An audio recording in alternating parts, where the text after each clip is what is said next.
Guys, আজকে চলে এসেছি মজাদার হালিম রেসিপি নিয়ে। তো চলুন শুরু করা যাক। আমি রাঁধুনি হালিম মিক্স ইউজ করবো, তাই এখানে ডাল মিক্স নিয়েছি এবং নিয়েছি সেই হালিমের মশলা। এই দুইটা কিন্তু আমাদের সেই হালিম মিক্সে দিয়ে দেওয়া হবে। এখন এই ডাল মিক্সটাকে ফুটন্ত গরম পানি দিয়ে ভালো মতো মিক্স করে নেব। খুব ভালো মতো মিক্স করে নিতে হবে যেন নিচে দলা পেকে না থাকে। যতটুকু পরিমাণ পানি নেওয়ার প্রয়োজন ততটুকু পরিমাণ পানি নেবেন। আচ্ছা, এবার হালিমের মাংসটা রান্না করতে চলে এসেছি। একটি ননস্টিক হাঁড়িতে দিয়ে দিয়েছি পরিমাণ মতো সয়াবিন তেল, পেঁয়াজ কুচি। পেঁয়াজটাকে হালকা বাদামি করে ভেজে নিয়ে দিয়ে দিব আদা রসুন বাটা। আদা রসুনটাকে ভালো মতো মিক্স করে নিয়ে ভেজে নেব আদা রসুনের গন্ধ চলে যাওয়া পর্যন্ত। এরপর দিয়ে দিচ্ছি হলুদ গুঁড়ো, মরিচ গুঁড়ো এবং জিরার গুঁড়ো দিয়ে আবারও মিক্স করে নেব। ঠিক আছে। এরপর যে হালিম মিক্সে যে মশলাটা ছিল সেখান থেকে অর্ধেকটা পরিমাণ মশলা দিচ্ছি, বাকি অর্ধেকটা কিন্তু রেখে দিব লাস্টে ইউজ করার জন্য। খুব ভালো মতো মশলাটা কষিয়ে নেব একটু পানি দিয়ে। এরপর যা দিয়ে দিচ্ছি লবণ। ঠিক আছে, समझ गया। আমি আজকে মুরগির মাংস দিয়ে হালিমটা তৈরি করে দেখাবো। আপনারা সেম প্রসেসে গরুর মাংস দিয়ে তৈরি করতে পারবেন।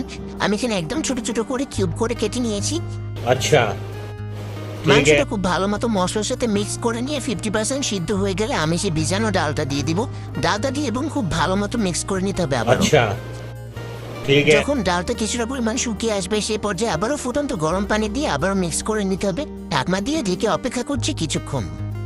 1 eternity later। কিছুক্ষণ পর আবারও ভালো মতো মিক্স করে নেব। এরপর যে কিছু ইনগ্রিডিয়েন্টস অ্যাড করব, দিয়ে দিচ্ছি পেঁয়াজের বেরেস্তা। পেঁয়াজের বেরেস্তাটা অবশ্যই দেওয়ার চেষ্টা করবো, এতে কিন্তু হালিমের টেস্ট ভালো আসে।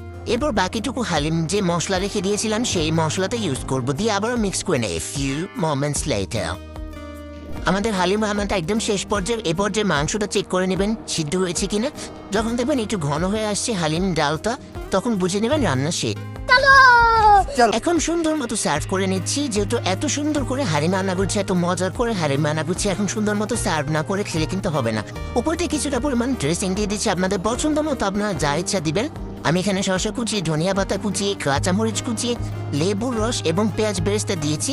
দিয়ে ভালো মতো মিক্স করে নিয়ে খেয়ে নেব। ব্যাস তৈরি হয়ে গেল খুব মজাদার মুরগির হালিম।